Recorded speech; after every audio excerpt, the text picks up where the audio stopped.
Rahman, Habib Sekhan, Habib Abdullah dengan beberapa yang lain kumpul.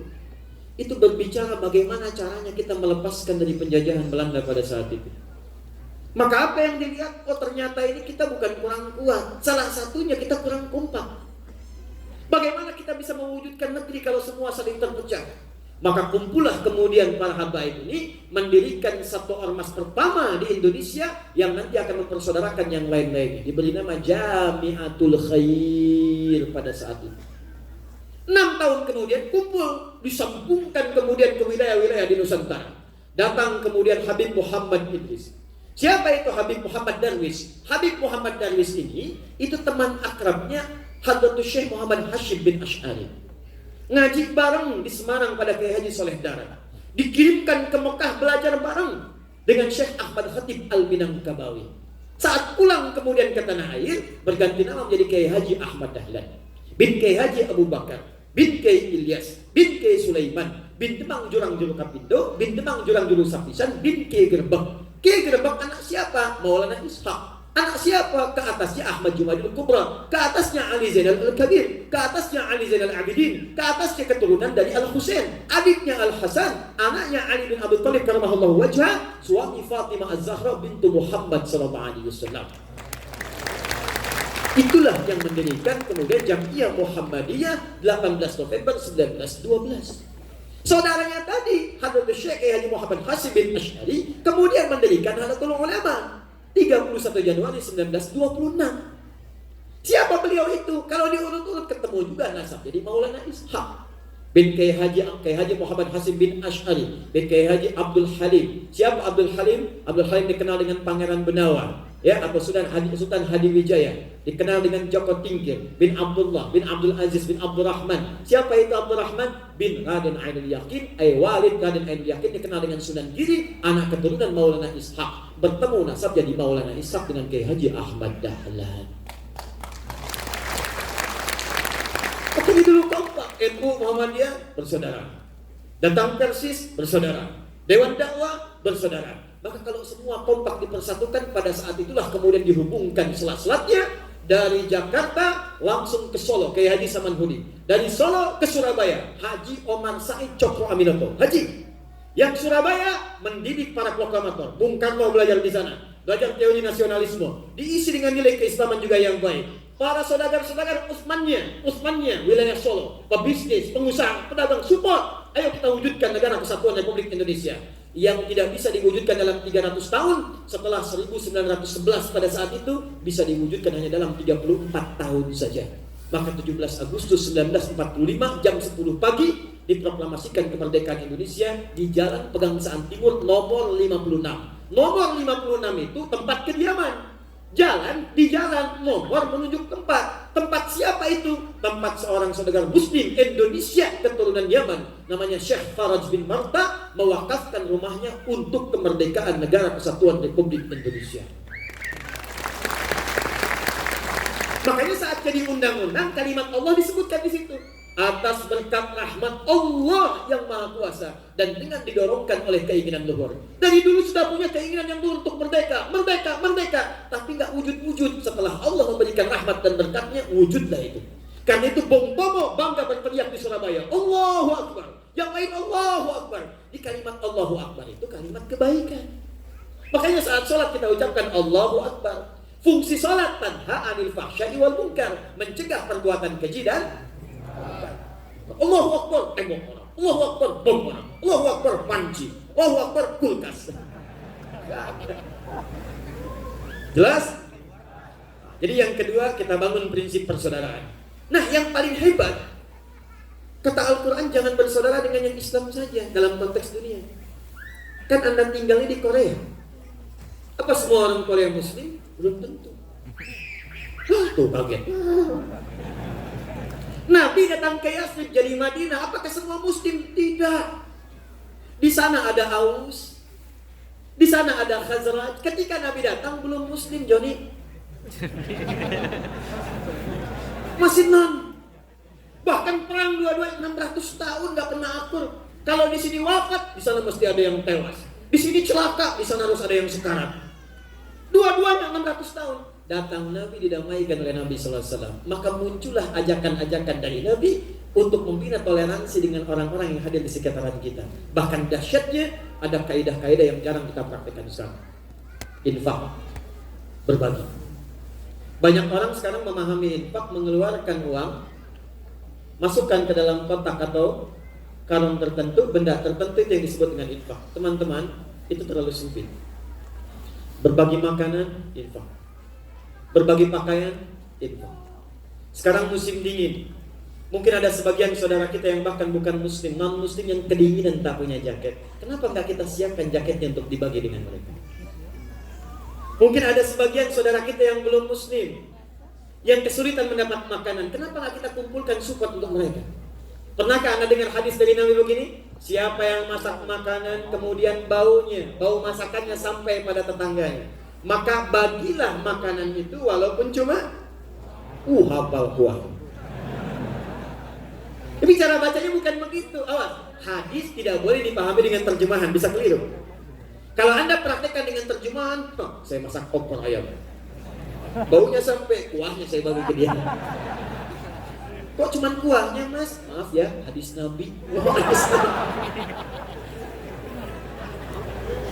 Maksud Nabi, kalau Anda cuma masak kuahnya pun, bumbunya bumbu opor, tapi isinya tempe, bagi supaya dia tidak salah paham. Itu maksudnya. Tapi yang ingin saya garis bawahi, apakah di situ Nabi mengatakan kalau tetangga Anda muslim saja? Tidak. Sedangkan dalam kaidah dikatakan, al-ibratu bi'umumil lafzi. Hukum itu berlaku pada keumuman lafaz. Kalau tidak ada khususnya, kalau tidak ada khusus, maka dia menjadi umum. Artinya apa? Kalau ada non-muslim pun jadi tetangga kita, Anda masak makanan, bagi dia. Ketuk pintunya. Kata-kata, annyeonghaseyo. Ya, ini saya ada makanan. Wah, kok baik sekali. Katakan dengan lisan Anda yang paling bersih, ini bukan baik, tapi Islam yang mengajarkan saya untuk berbagi. Keluarkan kalimat itu. Kalau Anda praktekkan ini, minimal dia akan kenal. Besoknya ketok lagi, assalamualaikum. Kok ngetok lagi, ini ada buah. Baik sekali. Bukan baik, Allah yang mengajarkan saya untuk berbagi. Besok-besok, pintu Anda yang akan diketok oleh dia. Assalamualaikum. Sudah tahu assalamualaikum. Begitu dibuka dia tanya, apakah hari ini Allah mengajarkan berbagi?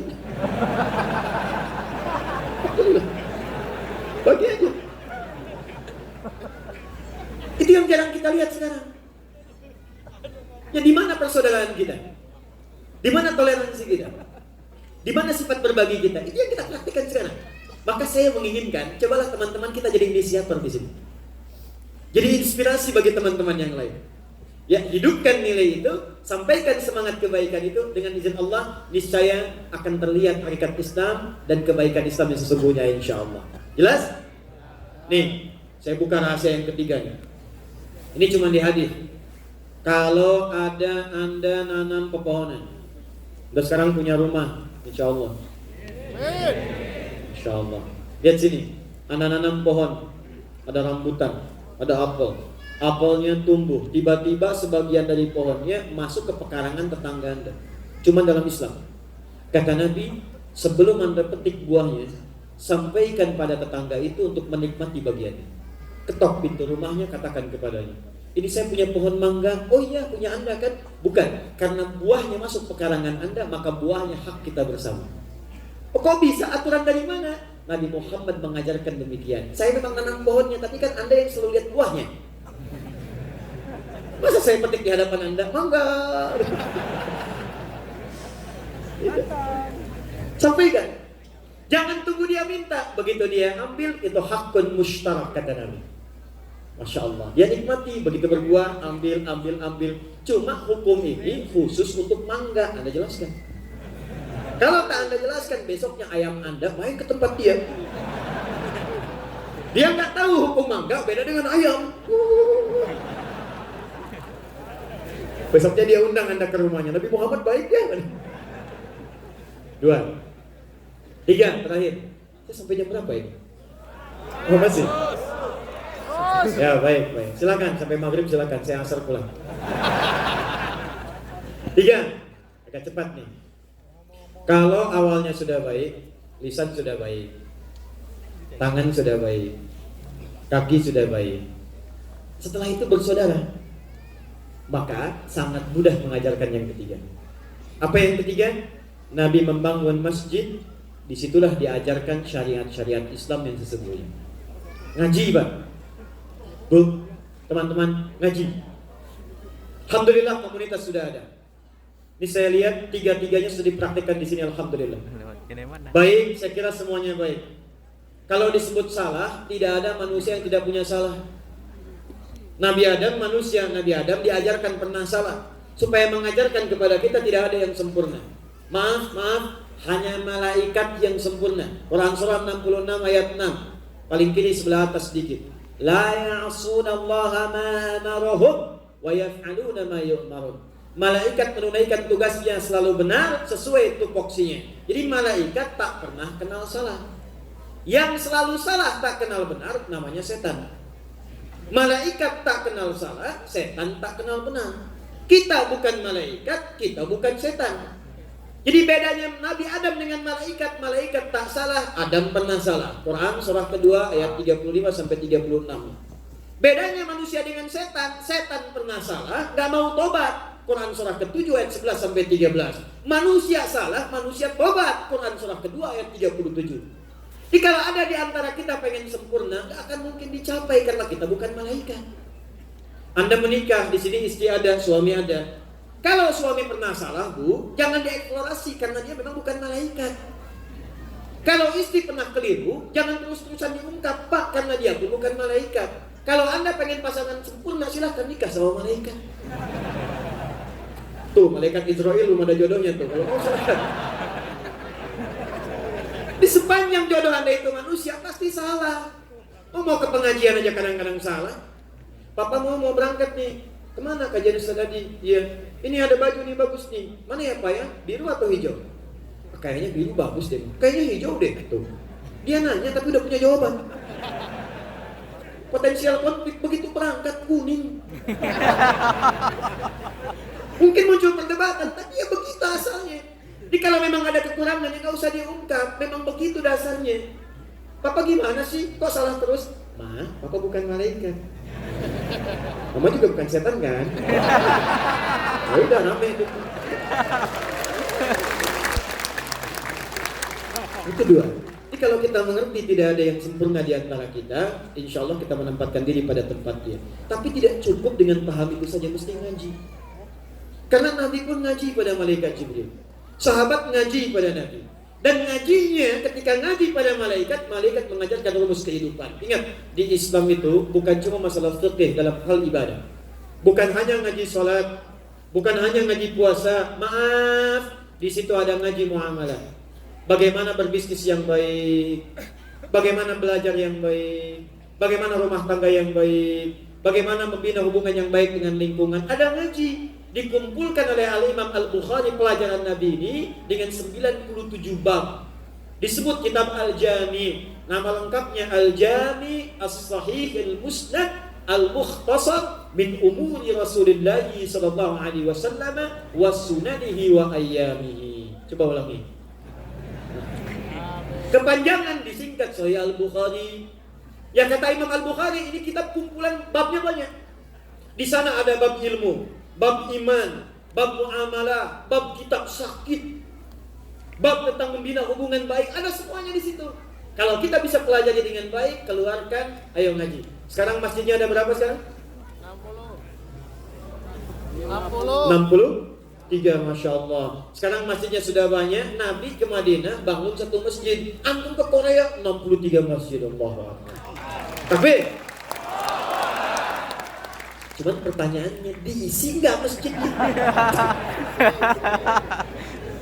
Nabi satu masjid, lahirnya siapa? Abu Hurairah, Salman Al-Farisi, Ibnu Abbas, Ali bin Abi Thalib, 12.000 sahabat, 38 panglima, satu panglima menaklukkan Persia dan Romawi, satu masjid. Antum 63. Sekarang kita petakan, bikin kurikulum sekarang yang menyatukan kita semua. Bahas kemudian pilihan-pilihan dalil. Nih rahasia keempat nih. Saya udah ngasih 3 tadi ya. Sekarang keempat. Perhatikan. Saking cintanya Allah kepada kita, bahkan diberikan alternatif oleh Allah saat kita beribadah. Contoh. Jadi saat ibadah itu ada dua jenis dalil. Awas, hati-hati. Satu, dalilun thabitun mutlak. Dalil thabit mutlak. Satu dalil, satu contoh. Kenapa diberikan satu dalil, satu contoh? Karena semua orang bisa melakukannya tanpa kecuali. Ya, semua orang bisa mengerjakannya kecuali darurat. Ada yang perkataan, ada yang perbuatan. Contoh, maaf, dalam sholat ketika kita takbir, Abu Daud nomor hadis 857, fayaqulu Allahu Akbar, maka sambil tangan mengangkat itu ucapkan Allahu Akbar. Dalilnya satu, contohnya satu. Kenapa satu dalil satu contoh? Karena memang semua orang begitu mudah mengucapkan Allahu Akbar. Walaupun nama Allah banyak, ada 99 kurang lebih, disebut Al-Asma'ul Husna, Quran surah ke-17 ayat 110, Qulillaha awir rahman ayyamma tad'u falahul asma'ul husna. Tapi tetap kita tidak diperkenankan mengucapkan Allahur Rahman, Allahur Rahim. Ini orang takbir Allahu Akbar, dia takbir Allahul Quddus. Kok beda? Dah kebanyakan Allahu Akbar. Tidak, satu dalil, satu contoh. Contoh gerakan, maaf ya. Allahu Akbar, begitu mengangkat An-Nasai nomor hadis 886. Fawada'a yadahu al-yumna 'ala al-yusra, maka segera meletakkan telapak tangannya di punggung yang kiri begini. Letakkan. Mau di sini boleh. Telapak ketemu pergelangan. Di sini rusgun ala rusgin boleh. Pergelangan ketemu pergelangan sini. Tapi cepat ya, bukan diukur. Allah. Pas. Boleh di sini, Sa'id. Tapi nggak sampai ke sini. Jadi yang nggak boleh ke sini. Oh, musim dingin. Allah. Itu yang nggak boleh. Sampai sini. Tapi antara mengangkat dengan meletakkan kalimatnya pakai fa. Fawada'a harfu 'atfin rabitin baina syai'aini bila hudud. Harfu 'atfin rabitin baina syai'aini bila hudud. Paham? Tidak.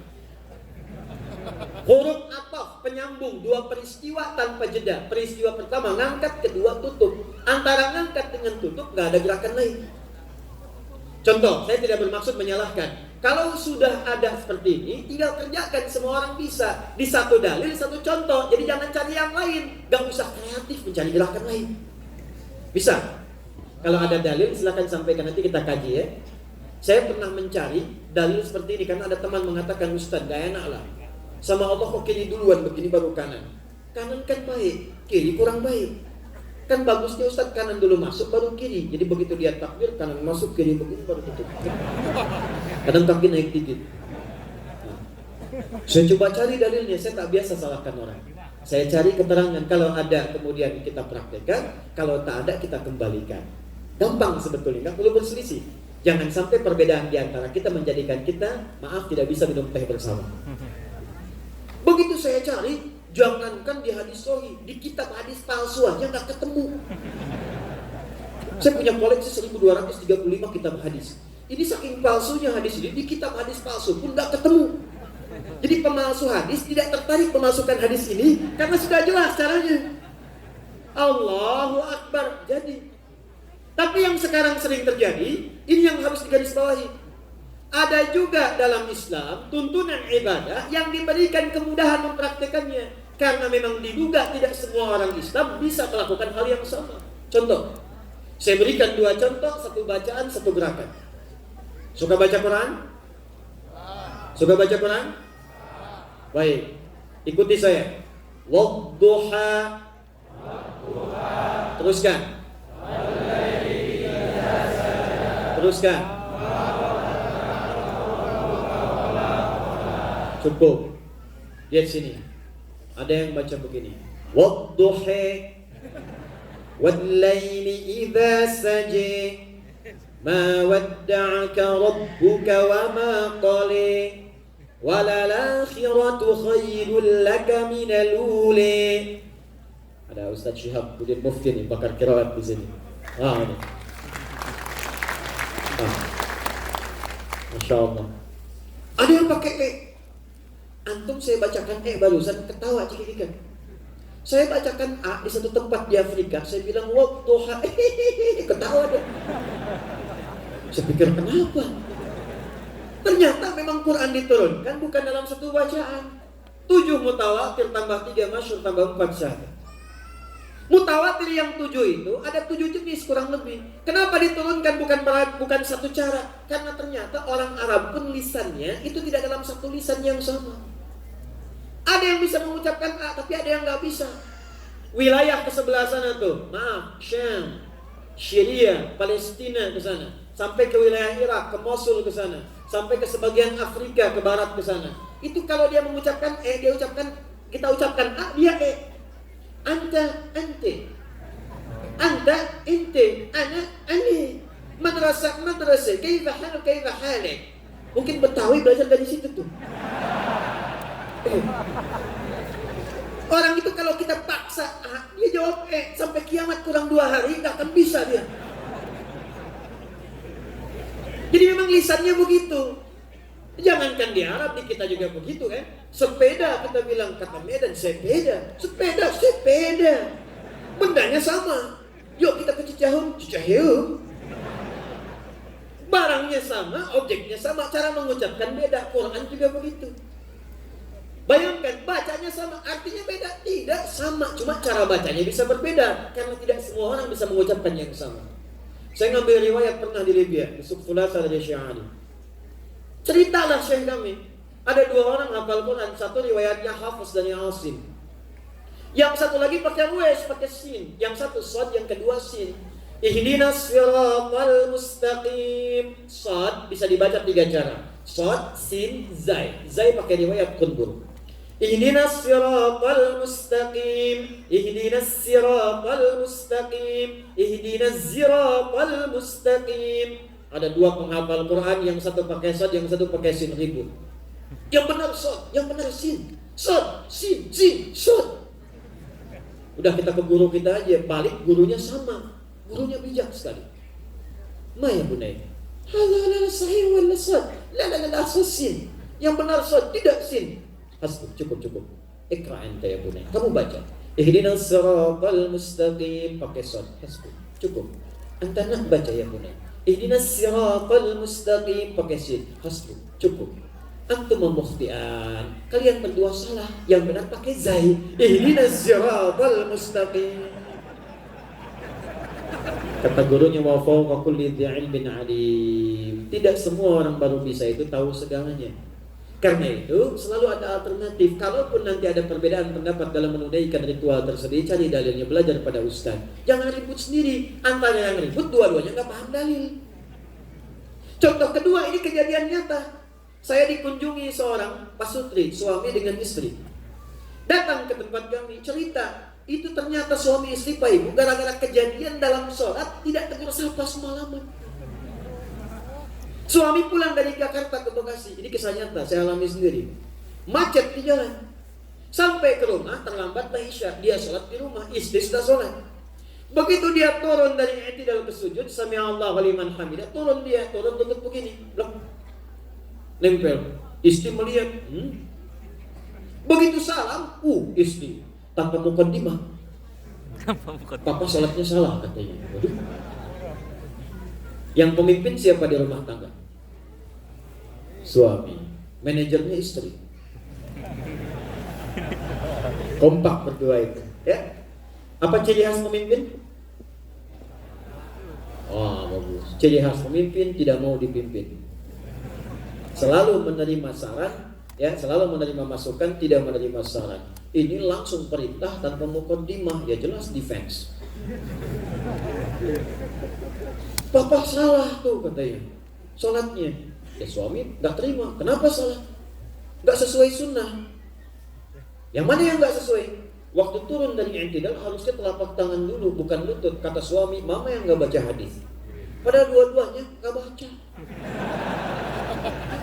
Besok datang ke tempat saya tanya, Anda belajar di mana? Fulan. Anda di mana? Fulan. 2 gurunya beda. Mengajarkan satu riwayat A, satu B. Situ saya senyum aja. Bapak Ibu tahu nggak? Yang pakai lutut dengan pakai telapak tangan, ada yang satu kitab yang sama. Hah? Katanya, bukan satu kitab yang sama. Kitabnya Sunan Abu Daud, Pak, Bu. Nomor hadisnya pun sedikit beda aja. Cuma beda 2 nomor. 1848 dari Wa'il bin Hujr, posisinya paling kanan sebelah bawah. Nih. Yang satu riwayat Abu Hurairah, posisi paling kiri sebelah atas 840 sampai 841. Satu kitab yang sama, cuma beda 2 nomor. Yang Wa'il bin Hujr meriwayatkan dengan lutut. Idza sajadta bima ma'na fala tasjud kama yamrukul ibil. Faliyadha rukbataika qabla yadayk. Kalau Anda mau sujud jangan turun seperti duduknya unta, maka dahulukan lututmu sebelum telapak tangannya. Unta yang menggunakan kalimat ibil. Pada kasus Abu Hurairah beda. Idza sajadta fala tasjud kama yamrukul ba'ir, pakai ba'ir. Faliyadha yadayka qabla rukbataik. Dahulukan telapak tanganmu sebelum lututmu. Kenapa satu pakai ibil, satu ba'ir? Unta itu setidaknya punya 4 sampai 5 nama dalam bahasa Arab, bahkan di Quran. Ibil nama umum. Afala yanzuruna ilal ibili kaifa khuliqat. Unta jantan Jamal.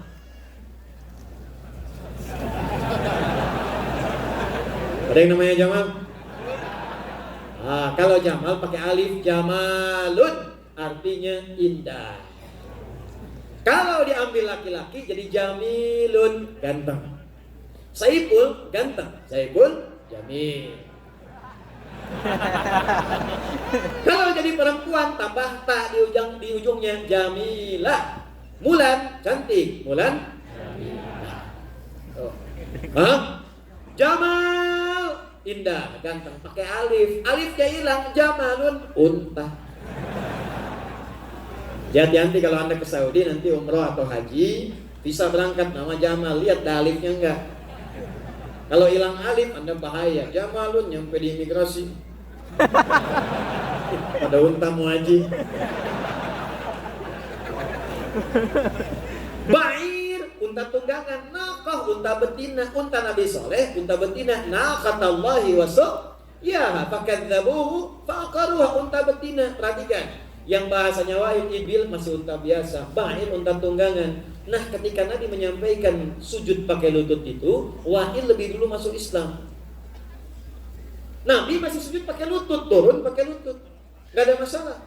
Ba'ir unta tunggangan punya beban. Abu Hurairah masuk Islam di tahun ke-7 Hijrah, 3 tahun sebelum Nabi wafat. Nabi wafat kurang lebih usia 63 tahun. 60 tahun Nabi diidentifikasi punya penyakit, sudah mulai lemah, bahkan berdiri pakai tongkat. Biasanya kalau orang sepuh penyakit pertama di apanya? Di kakinya, lututnya. Saat lutut punya persoalan, maka Nabi mengajarkan menggunakan telapak tangan. Artinya apa? Kalau Anda mau sujud, ada 2 cara. Kalau mau pakai lutut silahkan begini, kalau mau pakai telapak tangan silahkan begini. Dua-duanya benar. Yang salah yang pakai kepala duluan. Itu cara bacanya.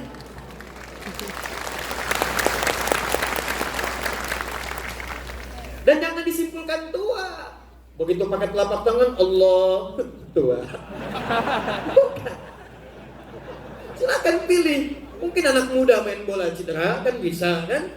Gitu. Atau tangannya bisa nyemes main pingpong terlalu kencang, dia bisa jadi cedera. Silakan lutut, silakan telapak tangan.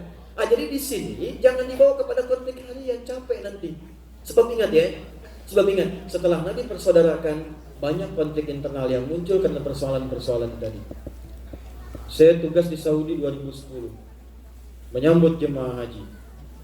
Itu begitu tugas, Isya masih ingat betul saya. Datang rombongan kita pertama, yang imamin Syekh Sudes. Di sana kan mazhabnya Hambali, kalau bismillah disirkan. Bismillahirrahmanirrahim. Alhamdulillahi Rabbil Alamin Ar-Rahmanir Rahim. Bismillah sir. Apa komentar pertama di samping jamaah itu? Iki imamnya Muhammadiyah ya. Aduh, saya bilang, sampai nggak jadi takbir tuh. Muhammadiyah cabang Masjidil Haram, pemimpinnya saya Sudes. Jadi tidak ada Muhammadiyah, tidak ada NU dalam ibadah. Nanti Anda bilang-bilang besok-besok, Ali NU, Utsman Muhammadiyah. Tidak ada. Jelas ya? Jadi sekarang siap kita bersaudara? Insyaallah, saya persaudarakan teman-teman semuanya dan hidupkanlah masjid yang sudah dibangun itu. Ya. Dan dengan lingkungan bersikap baik. Hormati hukum yang berlaku di sini. Hormati, jangan melanggar hukum. Bahkan kalau bisa bantu. Ini alhamdulillah aparat kepolisian jadi teman kita, maka bantulah untuk meringankan tugasnya. Setidaknya jangan berbuat tindakan kriminal. jaga nama baik bangsa kita di sini, jaga identitas keislaman kita, dan hadirkan semangat keislaman yang baik. Mudah-mudahan keberkahan diturunkan pada kita semuanya insyaallah. Ya. Siap insyaallah?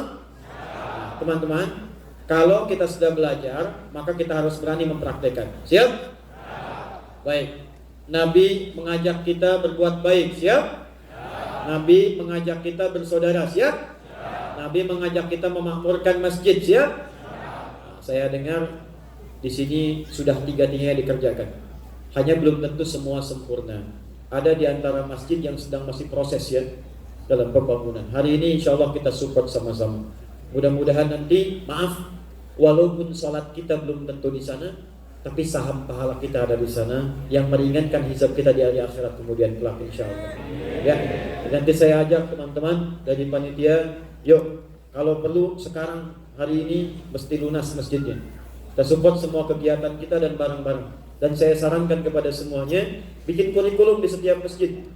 Kalau bisa samakan kurikulumnya sehingga levelnya sama. Anda butuh apa dari saya yang saya bisa maksimalkan, silahkan sampaikan.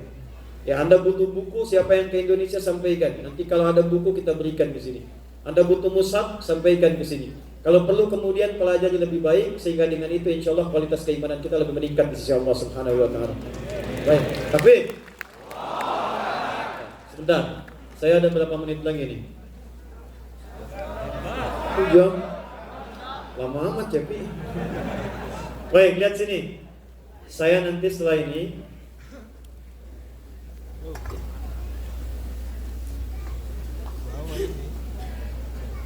baik, saya punya waktu 30 menit. Tuh yang tanggung jawab yang tadi itu.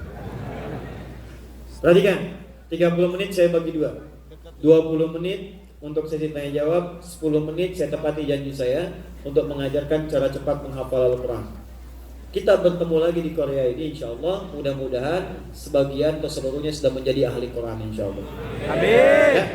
Nah, sementara kita jeda sebentar, saya berikan kesempatan pada teman-teman yang ingin mengajak kita untuk support kelengkapan masjid ataupun yang lainnya. Saya persilahkan, saya berikan 5-10 menit sambil teman-teman menuliskan hal yang ingin ditanyakan. Setelah itu kita bisa bertanya jawab dan berdiskusi satu dengan yang lainnya. Siap insyaallah? Baik, saya berikan jeda sebentar. Subhanakallah bihamdika asyhadu an la ilaha illa anta astaghfiruka wa atubu ilaik. Kita lanjutkan setelah 5 menit ke depan. Assalamualaikum warahmatullahi wabarakatuh.